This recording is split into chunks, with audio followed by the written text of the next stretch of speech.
Baik pemirsa, sekarang yang kedua ini calon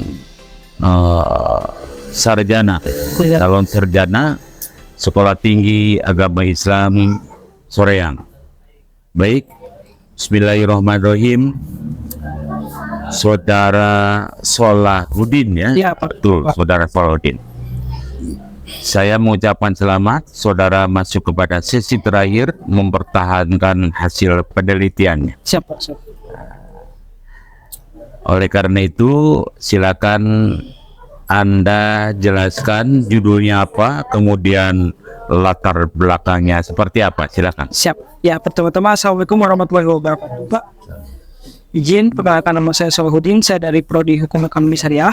Nah, di sini saya mengambil penelitian tentang peran koperasi pondok pesantren Al-Ittifaq dalam meningkatkan perekonomian masyarakat desa Alamanda. Yang mana yang menjadi latar belakang penelitian ini adalah pada umumnya masyarakat hanya mengetahui pondok pesantren hanya lembaga yang mengembangkan hanya dalam bidang ilmu keagamaan saja.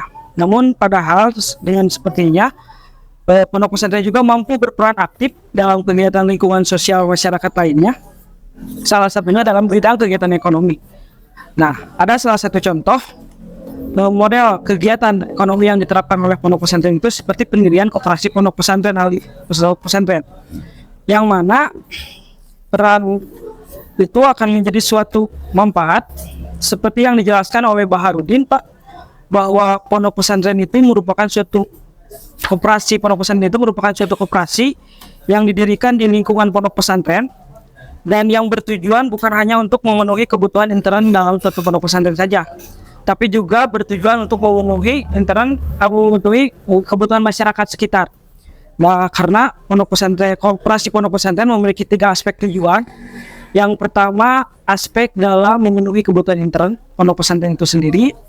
Yang kedua, untuk mengembangkan suatu pendidikan untuk suatu kader-kader atau santri-santrinya yang nanti insya Allah bisa bermanfaat di masyarakat luar.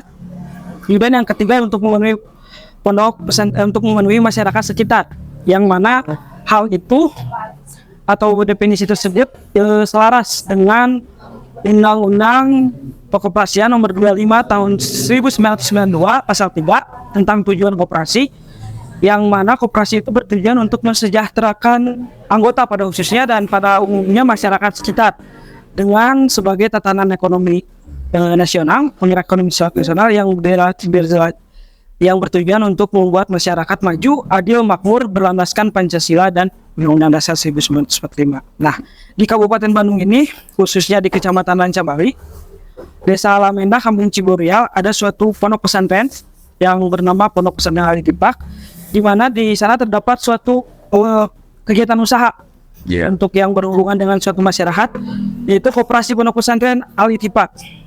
Nah, komponen ini berangkat dari melihat sumber daya alam di lingkungan pondok pesantren itu, khususnya adalah suatu lahan wilayah yang cocok untuk menerapkan model kegiatan ekonomi agribisnis. Makanya koperasi pondok pesantren Al-Ittifaq ini modelnya adalah jenis koperasi agribisnis, dan yang mana dari suatu jenis kegiatan tersebut mereka mampu bekerja sama dengan pasar luar seperti Indomaret, Jogja dan lain-lainnya. Sudah mencapai permintaan per hari sudah mencapai 5,7 ton per hari permintaan market pasar. Nah, dari permintaan pasar yang besar itu menjadikan secara tidak langsung masyarakat untuk ikut serta dalam memenuhi market pasar koperasi pondok pesantren itu. Yang dimaksud ikut serta apa? Ikut serta menanam, menapa? Mulai dari proses budidaya, pengemasan yang nantinya dipasarkan oleh Al-Ittifaq untuk memenuhi permintaan pasar yang sudah mencapai 5,7 ton per hari. 5,7 ton di mana? Diedarkannya di Kabupaten Bandung? Di Kabupaten Bandung, baik itu pasar modern ataupun juga offline. Yang mana di pasar modern itu sudah memenuhi pasar-pasar modern di Jakarta seperti Jogja Group, pasar-pasar sayuran kayak modern seperti itu, Pak. Di sini ada datanya di bab 3 Oke, di bab 3 ada ya. 3 ada data pasarnya. Ya. Oke, sebelum sekarang lanjutkan dulu, baru nanti sampai data.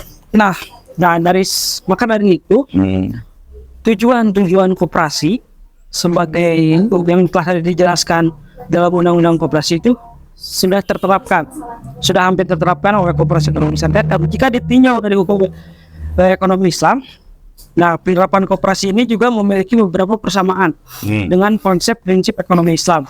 Salah satunya bentuk karakteristik koperasi sendiri itu mengutamakan musyawarah yang mana diimplementasikan dalam rapat anggota tahunan. Nah, hal itu sejalan dengan konsep dengan prinsip ekonomi Islam, yaitu musyawarah.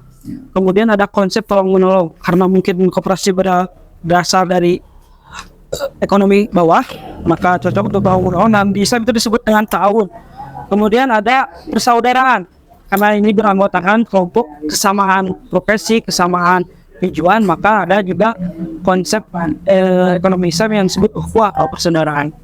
Nah, kemudian menjunjung tinggi keadilan, pemerataan ekonomi, pemberdayaan masyarakat, kesejahteraan masyarakat, dan yang paling uniknya bahwa dengan adanya koperasi pondok pesantren Al-Ittibaq ini bukan hanya kesejahteraan di bidang ekonomi saja yang terpenuhi, namun kesejahteraan di bidang rohani, di bidang spiritual, di bidang pendidikan.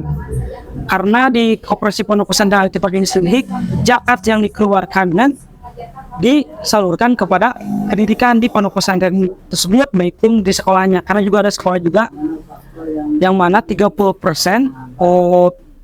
siswa atau siswi di Al-Ittibaq itu adalah berlatar belakang tidak mampu. Iya. Oke. Luar biasa, Anda bisa memberikan penjelasan secara utuh, kemudian dijelaskan apa itu koperasi, apa itu pesantren.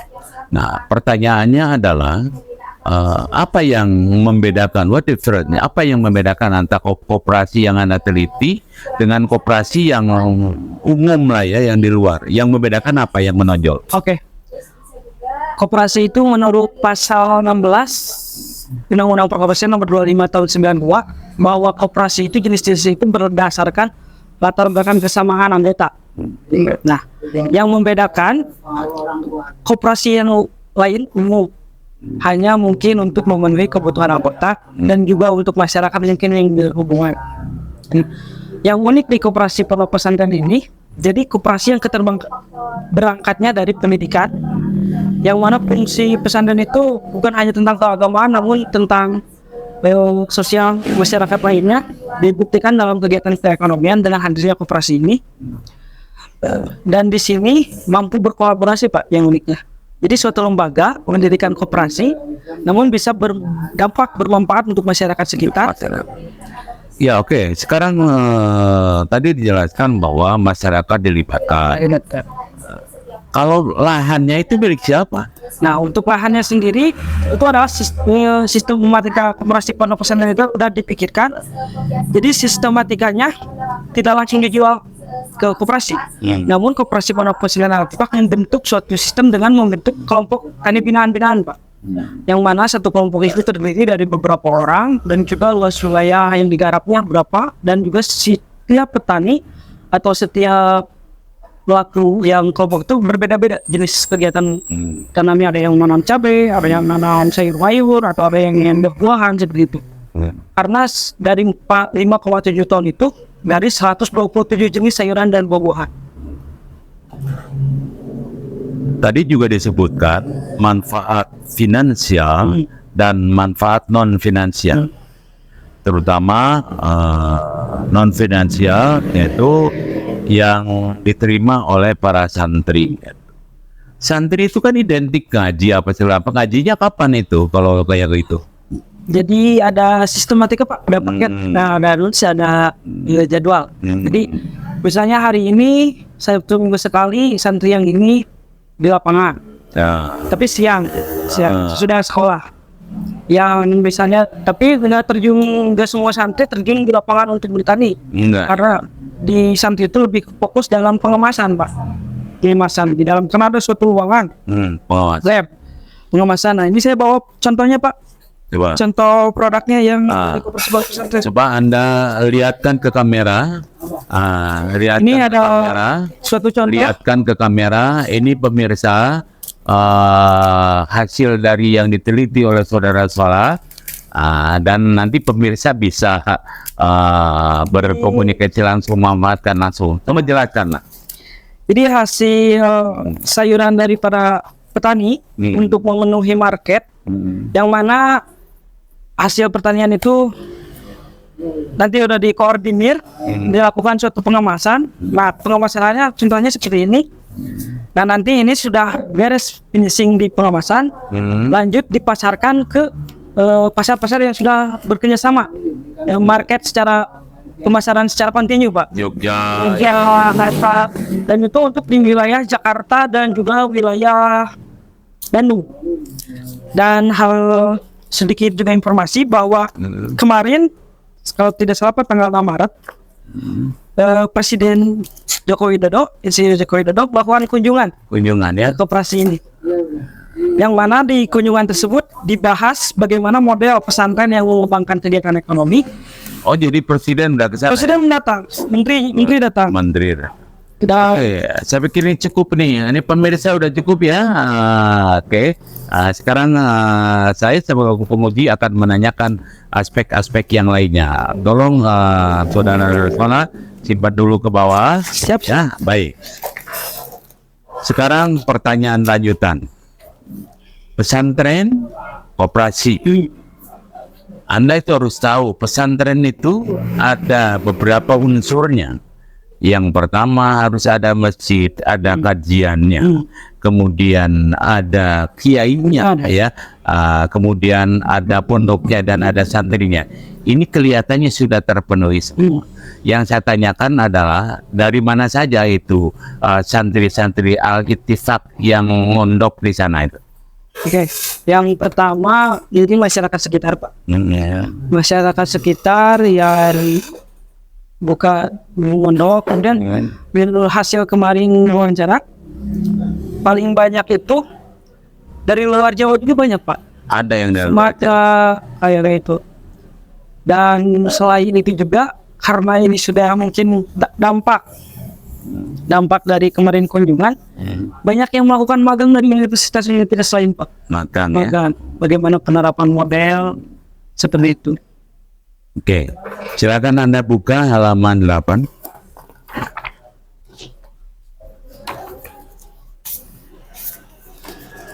Delapan. Siap. Oke, di dalam poin 3 Anda sebutkan untuk mengetahui faktor-faktor apa saja yang menjadi pendukung koperasi pondok pesantren dalam meningkatkan ekonomi. Apa yang dimaksud poin 3 ini? Nah, jadi ketika suatu lembaga atau suatu organisasi berjalan baik, maka tentunya pasti ada faktor-faktor apa saja nih. Nah, makanya untuk saya di dalam penelitian ini saya bahas faktor-faktor tersebut agar kita juga menjadi satu ilmu. Nah, setelah melakukan wawancara langsung dengan ketua koperasi pondok pesantren, bahwa ada 4 faktor, Pak, yang paling utama. Kalau diklarifikasikan menjadi 4 faktor. Oke, apa saja? Yang pertama ada faktor kelembagaan. Nah, faktor kelembagaan ini jadi kalau misalnya bahasa istilah kita memperkuat cangkang, Pak. Baik dari segi laporan, Ya. koordinasi yang solid, keanggotaan dan struktural, dan juga job desk-nya yang benar. Itu aspek yang pertama. Kemudian aspek yang kedua adalah aspek produksi. Jadi setelah ada organisasi yang benar, maka produksi untuk dijalankan juga harus benar. Mulai dari informasi produksi harus seperti apa, dalam memenuhi market seperti itu produksinya harus seperti apa, berkala atau apa, seperti apa, dan juga pemanfaatan teknologi dalam hal produksi. Kemudian yang ketiga ada aspek stakeholder. Nah, yang stakeholder ini jadi hal yang paling universal, karena dalam aspek stakeholder ini melibatkan orang lain, orang di luar koperasi pondok pesantren ataupun pemerintahan, seperti dalam menjalin kerjasama untuk mencari pasar ataupun untuk memenuhi pasar, dan juga dibuka dalam aspek ini untuk melibatkan orang lain untuk ikut serta melakukan pendidikan pelatihan bimbingan teknis, Pak. Jadi untuk keterbukaan yang bertujuan untuk lebih maju lagi. Bimbingan teknis itu siapa yang membimbing? Biasanya karena ini modalnya agribisnis, suka banyak baik itu kita yang minta, baik itu operasi yang minta ataupun mereka yang datang sebagai contoh atau sebagai bahan latihan. Biasanya bimbingan teknis di bidang agribisnis, Pak. Kayak misalnya dari PB, untuk misalnya ini pendidikan ini kalau misalnya nanam cabai di suhu ini harusnya ini apa? Nah itu jadi suatu bimbingan. Nah itu di dalam aspek stakeholder. Jadi mengandalkan atau melibatkan orang yang asing keluar dalam proses pembangunan atau kemajuan, baik dalam permintaan pasar ataupun juga pelatihan bimbingan. Oke. Yang terakhir, Pak. Ya, silakan. Dan yang terakhir ada aspek pasar. Nah, aspek pasar ini adalah aspek paling akhir dan juga mungkin target. Karena dalam aspek pasar ini kita mencari dan juga memenuhi pasar. Sampai bagus. Sekarang Anda melakukan penelitian ini sudah luar biasa. Anda bisa menjelaskan, tapi saya juga ingin tahu metode yang digunakan apa? Saya menggunakan metode kualitatif. Kualitas. Karena menurut Waleong ya Pak, metode kualitatif itu untuk memahami suatu fenomena. Untuk memahami suatu fenomena yang akan diteliti. Baik itu berbentuk perilaku, motivasi, ataupun kejadian, yang mana nanti dicari data secara holistik dan kemudian dikembangkan menurut bahasa dan kata. Luar biasa, Anda bisa menjelaskan apa itu metode kualitatif. Sekarang kesimpulan dari penelitian ini apa? Ini yang menjadi kesimpulan.